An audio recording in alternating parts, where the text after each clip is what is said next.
Israel and its allies are bracing for an attack from the Islamic Republic of Iran and its terror proxies, which reports indicate could be imminent. Western and Arab countries are seeking to de-escalate the tensions with little success and have expressed serious concerns the attack could lead to all-out regional war. Meanwhile, Israel is continuing to operate in Gaza against Hamas and against Hezbollah on its northern border, while also addressing terror threats from within. And as Israelis brace for a major and imminent attack today, they are also commemorating another special occasion. The birthday of hostage Ariel Bibas, who turns 5 years old today. Ariel was abducted from his bed in Kibbutz Nir Oz together with his mother and father and his baby brother Kfir, who also recently turned 1 year old in captivity. And so I want to take this moment to wish Ariel a happy birthday, as happy as it can be wherever he is in Gaza, and wish that him and all his family and all the hostages still being held for over 300 days return home. And security officials are convinced that a threatened Iranian attack on Israel is imminent. The Islamic State has made clear it will retaliate for the killing of Hamas leader Ismail Haniyeh in Tehran. As such, the U.S. and Israel have been working together, rebuilding the coalition to provide air defense. ILTV's Steve Leibovitz has the latest. U.S. and Israeli officials are convinced that the expected Iranian attack on Israel is imminent. The Iranians have made clear that it will retaliate for the killing of Hamas leader Ismail Haniyeh in Tehran, and U.S. President Biden said that the Iranian retaliation could come as early as today. We've also been very, very consistent about proving, not just with words, but with action, that we're going to stand up and defend Israel. I mean, on April 13th, when Iran launched 300 missiles and drones, the United States had aircraft, fighter planes in the air to knock them down. We've now added additional naval and air assets to the region to help defend Israel again. I think we've proven time and time again that we're going to support Israel. Washington and Jerusalem have been working diplomatically to rebuild the coalition that helped defend Israel from the Iranian attack in mid-June. That included air defense assistance from Britain, France, and Jordan. Washington says it's continuing to help Israel prepare for the anticipated response that could place Israel under attack for an extended period. I won't lay out what I expect Iran to do because I don't think we want to show our hand in that way. But I will tell you we are preparing for every possibility, just as we did in advance of April 13th when Iran attacked Israel and the United States and a coalition of our partners and allies worked with Israel to defeat that attack. Prime Minister Netanyahu said that Israel is prepared for any development. מדינת ישראל נמצאת במלחמה רב-זירתית נגד ציר הרשע של איראן. אנחנו מכים בעוצמה בכל אחד מזרועותיו. אנחנו ערוכים לכל תרחיש, הן בהגנה והן בהתקפה. ואני חוזר ואומר לאויבינו, נגיד ונגבה מחיר כבד על כל מעשה תוקפנות נגדנו, מכל זירה שהיא. Israel is bracing for an attack from the Islamic Republic of Iran and its terror proxies, a move which could drag the region to all-out war. As of this interview, the Islamic Republic has not launched its attack, though multiple reports indicate it is imminent, could occur at any moment. Joining us now with a situation assessment is CEO of Kivun Research Strategy and Communications, Mitchell Barak. Thank you for joining us. Thank you. So what will the retaliation by the Islamic Republic likely entail? Well, right now we're under psychological attack because every Israeli is having a great summer and wondering how far away they are from a safe room or a bomb shelter, and we don't know when that imminent attack is going to come. So I think the attack psychologically has already started, and we're already suffering from not knowing what it's going to be and when it's going to be and how intense it's going to be and how damaging it's going to be. So they've started, they've committed to do something. We've been in this rodeo, if you will, before in April when they launched, for no reason really whatsoever, 350 drones and missiles. And fortunately, with the help of many of our neighbors and other countries like the United States, like Britain, like France, we knocked all of those out. And there was nothing, there was no damage. So the point is to be ready. Be ready mentally, because we may have to be in bomb shelters, and the military and country has to be ready. And what is Iran's goal or aim with this attack? I mean, The Ayatollah is sending mixed signals. On the one hand, he said he doesn't care if this attack leads to a full-out war with Israel. Today, he's saying, well, they don't want full-out war. I mean, what's the message here? Well, I think it is true that they don't want a full-out war, and they do realize that, the United States, who has saved Israel more than once since October 7th, both physically and financially, and in the beginning by sending 2 aircraft carriers, are sending aircraft carriers to the region. We have the White House commitment that they're going to stand beside Israel and help us. So I think that they don't want an all-out war. On the other hand, the attack against Ismail Haniyeh of the Hamas, the Islamic resistance movement, was a total embarrassment for the Iranians. And embarrassment is worse than anything else. Meaning, from Israel's point of view, it was very consistent with Israeli policy, which is Israel will take out all of those leaders responsible for October 7th, as well as those that have been influenced for more terror. And Israel will also minimize civilian and unnecessary casualties. It was a very, very pinpointed assassination. I'm sure that Israel could have blown up that entire building, which had all sorts of VIPs and other people staying as guests of the Islamic Iranian government, but they didn't. We didn't do that, apparently. I don't know if Israel did or didn't do it, but some people are saying that Israel did, and that's what this is a response to. But the embarrassment is killing the Iranians. It's embarrassing that someone planted a bomb in their very guest house, which is similar to the Blair House of the White House. And that's why they have to respond. They can't leave it hanging. So they have to do something. The problem is they weren't so successful in April, launching all those missiles. So if they're going to do another attack like that and not be successful, that's not going to be good for them. So the question is Lebanon going to join them? Is there going to be a cyber-related part of the attack? We don't know, but we have to be prepared.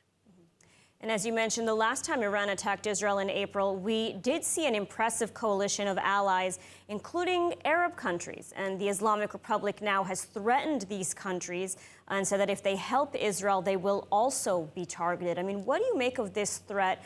And will these Arab countries join the coalition as they did the last time? Well, Jordan did, and I think Saudi Arabia is interested in making sure that the Iranians don't launch attacks and attack other people. I think that's the best news that's come out of this whole situation at this point, is that there is a new Middle East that is taking shape, and that new Middle East is drawn on the lines of the normal countries, of which Israel is in there, Jordan is in there, Egypt is in there, all of the Abraham Accord countries are in there, and even Saudi Arabia, versus those that have this crazy Islamic philosophy of killing Israel and killing Jews and, taking over everything. So there is something positive that the new Middle East is shaping up, and that it is very positive the fact that our neighbor Jordan is helping Israel. And Israel has said it's not ruling out a preemptive attack against Iran or its terror proxies. And the question I want to ask is, why is Israel sitting around and waiting for this retaliation to come? Why not take out the head of the snake directly? Well, Israel already started this back in April, meaning Israel attacked Iran in response to the April attack on Israel. Now Israel assassinates someone on Iranian soil, a guest of the Iranian government. So probably it's not the wisest move to, do a preemptive strike, because that will really be raising the stakes and raising the tensions and getting maybe a bigger response. And it's not clear that Israel can do a preemptive strike, which would really, debilitate the entire country. And I think that you want to wait and see what it is on the one hand. And, there's a lot of diplomacy going on behind closed doors that we don't know about. And the U.S. and other countries don't want an escalation here. And, Israel has to keep that in mind. I mean, we're still at war with Hamas in Gaza. I mean, that hasn't finished. Countries are putting pressure on Netanyahu to make the hostage deal already and stop the fighting there, at least temporarily. So we're opening up. In some world opinion, we're losing down south. We can't really win all around if we're, at war with everyone at this point. All right, well, Mitchell Barak, thank you so much for your analysis today. Thank you. And with Israel waiting for retaliation from the Islamic Republic, fears on the scale and timing of a possible retaliation grow among the population. ILTV's Ariel Elal went out in Tel Aviv to get a general feeling of how people are feeling. Let's take a look. Yes, Elal, so we are coming up to nearly a week since the IDF eliminated not only a top Hezbollah commander, but also Hamas leader Haniyeh, and we are yet to see any form of retaliation from Iran, Hezbollah and or Hamas. And as time goes on, anticipation is growing, and Israelis are becoming more and more concerned as to what kind of retaliation we should expect and when exactly that will come. So I'm here out now in Tel Aviv to speak to a few people, to hear how they're feeling and to see if they are preparing for an attack. Just got to stay safe, follow the Home Front Command's guidelines, and yeah, just got our bomb shelter, go with some water, with some snacks, and I mean, it's a beautiful day out, just got to take each day as it comes. Actually, I'm not preparing. Maybe bringing a little bit more water into the house, but that's more or less. I'm much more afraid of my wife than the Iranians, so that's more or less it. Yeah, definitely feeling a little bit anxious, a little bit scared, but it's just the reality we live in Israel, and the people are amazing, spirits are high, so just got to hope for the best. It's not that I don't think there will be damage and serious damage to Israel, but this is the price that we have to pay, and that's it. You don't see, generally, running away of Israelis from the country.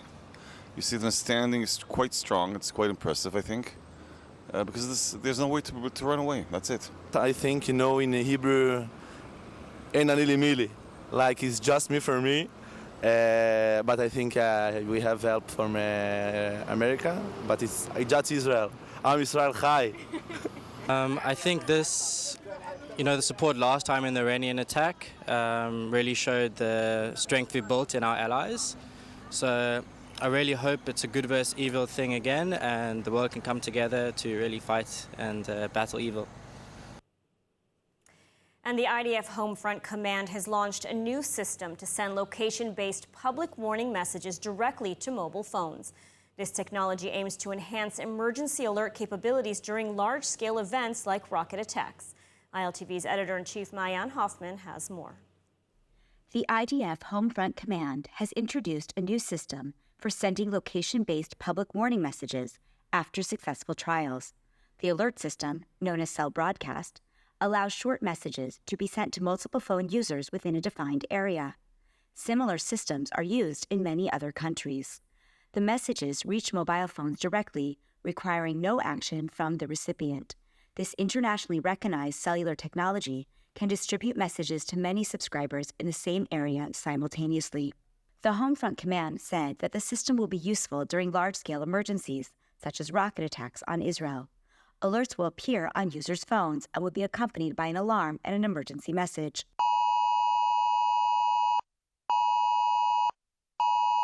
Unlike GPS-based systems, which have faced disruptions during the ongoing war, Cell Broadcast relies on the positioning of cellular towers. The Homefront Command clarified that the system is not intended to replace its app or physical sirens. IDF spokesman Daniel Hagari emphasized on Sunday that while the new technology is being launched, there are no changes to emergency instructions for civilians, even amid threats from Iran and Hezbollah.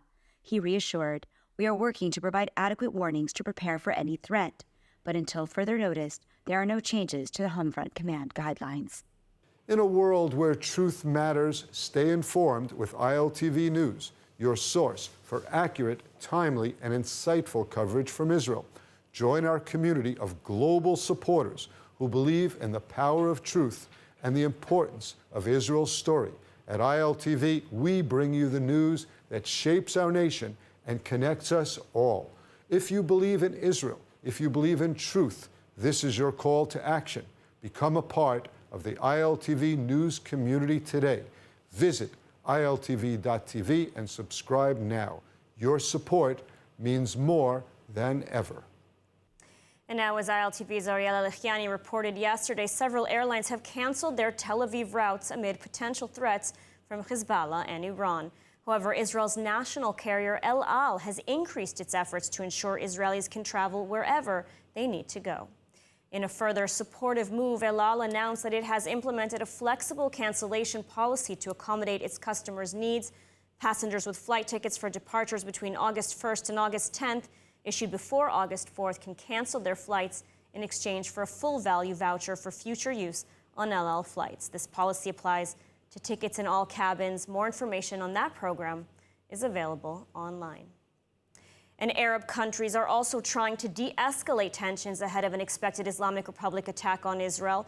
The Jordanian foreign minister visited Tehran for the first time in some 20 years with a plea to end the violence. Meanwhile, scenes from Beirut's international airport show a mass exodus as countries are urging their citizens to leave immediately by any means possible.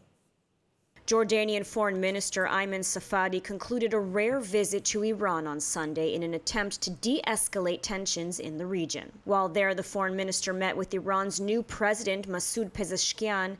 This marks the first meeting between high-level Jordanian and Iranian officials in Tehran in some 20 years. Safadi's visit to Iran follows continued diplomatic contacts by the United States and its partners, including France, Britain, Italy, and Egypt, to prevent further regional escalation following the assassination of Hamas leader Ismail Haniyeh in Tehran, which Iran attributes to Israel. Iran and Jordan are also seeking to improve relations following recent tensions, including Jordan's participation in the interception of drones and missiles fired from Iran in its first ever direct attack on Israel last April. Meanwhile, Jordan and other Arab countries have urged their citizens to leave Lebanon ahead of the expected retaliation. The US, UK, and others have already urged their citizens to leave by any means possible. Scenes from Beirut's airport showed long lines and a mass exodus of foreigners from the country. Most major international airlines have canceled flights to Iran, Lebanon, and Israel as concerns continue to grow over a wider regional conflict. And turning now to Gaza, day 304 of the war, where the IDF has made a major discovery of Hamas tunnels along the Philadelphia axis on the Egypt border. While in the north, tit-for-tat exchanges are underway amid expected Hezbollah retaliation for the killing of Shukr in Beirut. More from ILTV's Steve Leibovitz. Amid threats from Iran for the killing of Hamas chief Haniyeh, Hezbollah has promised retaliation of its own for the IDF killing of its commander Fuad Shukr in Beirut last week. The north is in full readiness for a large Hezbollah strike. In the meantime, the daily cross-border exchanges between Israel and Hezbollah are continuing. An officer and a soldier were wounded during a Hezbollah barrage. Hezbollah carried out several rocket attacks on northern Israel, with impacts reported in Kiryat Shmona, Malkiah, and the Mount Dov area. A Hezbollah operative was struck by fighter jets at a building used by the terror group in the South Lebanon village of Hula. Warplanes struck a Hezbollah weapons storage facility and several other targets of the terror group in the area of Kafar Kila. Turning to Gaza, where the IDF continues low-intensity warfare in several areas, the Air Force struck a command and control complex of Hamas hidden among civilians near schools in Gaza City. Before the attack, the IDF took steps to reduce the chance of harming civilians. The Air Force also targeted Hamas terrorist Ismail Nofal, who engaged in launching rockets and took part in the October 7th massacre. The IDF has discovered dozens of Hamas tunnels along the Philadelphia route along the Egypt-Gaza border. One of the tunnels was 3 meters high, big enough for vehicles to pass. Soldiers are working to neutralize the tunnel routes in the area and devise ways to prevent them from being constructed in the future. Prime Minister Netanyahu has said that the IDF must remain on the Philadelphia axis unless it ensures that Hamas will not be able to use the route to smuggle weapons or terrorists across the border. The Israeli insistence on remaining on the Philadelphia route is a sticking point in the mediated hostage-for-ceasefire talks between Israel and Hamas. And on to some Olympic news. Israel scored no new medals today at the Paris Olympics following a record 6 medals won over the weekend, including a gold, 4 silver, and 4 bronze. Joining us now is David Weisman, who is co-founder of the popular Follow Team Israel page on Facebook and has closely been watching the Israeli performances in Paris. David, thank you for joining us. Thank you for having me. So the Olympics are nearing its end, and some of the Israeli medal-winning athletes have already returned to Israel. What kind of reception did they receive upon arriving home? Incredibly enthusiastic. You know, in regular times, to win a gold medal and a silver medal, bronze is wonderful for the morale of the country. But in these times, you know, especially when we had such a slow start to the games, it really has lifted people's spirits incredibly. So just amazing. And you know, Olympic news has recently been in the shadow of the anticipated Iranian attack. What do you think the athletes' success at the Olympics has done for the current mood of the Israeli people? Well, it's really picked it up. You know, Israel wants nothing better than to be on the global stage with everyone else. And first of all, there was a lot of talk before the games not to allow Israel to participate or compete. They would have loved nothing more than that. So then the fact that we were able to compete and then do so well and then have our best ever games with a week remaining, it's really just made people, given them a spring in their step. Now, Israel secured 6 medals so far. Are there any other athletes remaining in Paris to compete with the hopes of more medals? Should we expect to see any more medals? And if so, in what sports? Well, potentially. One of our bronze medalists from Tokyo, Avishai Ksemberg, she's competing in the Taekwondo. Rhythmic gymnastics is a possibility. Men's and women's marathon, you never know, but we've got some great runners, and on the day, anything's possible. And maybe in track cycling, there could be an upset. So there is still a potential. We just have to wait and see. So still a chance to bring home some more medals. And now just to put things into perspective, you know, Team Israel has 6 medals at the Olympics so far, and the 22 Arab nations combined have 3. I mean, how do you account for our recent success?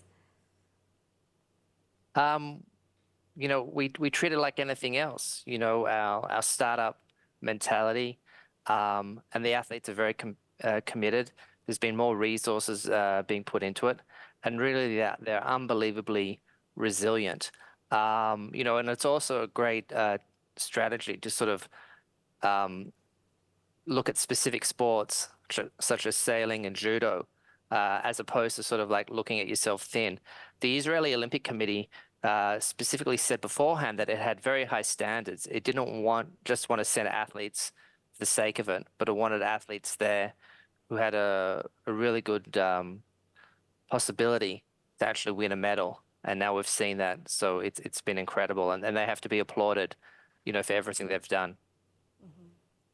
All right, well, David Weisman, thank you so much for joining us today. Thank you for having me. And let's wish a good luck to the remaining Olympic athletes in Paris. Let's hope that they'll be able to bring home more medals for Israel. And now let's take a look at the weather forecast. Mostly clear skies are expected tonight around the country, with temperatures reaching lows of around 22 degrees Celsius or 73 degrees Fahrenheit. Then tomorrow, sunny skies are expected alongside hot temperatures reaching highs of 34 degrees Celsius or 94 degrees Fahrenheit.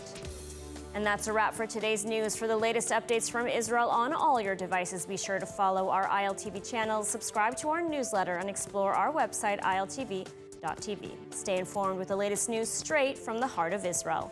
I'm Ladar Gravelazi. Be well, stay safe, and thank you so much for watching.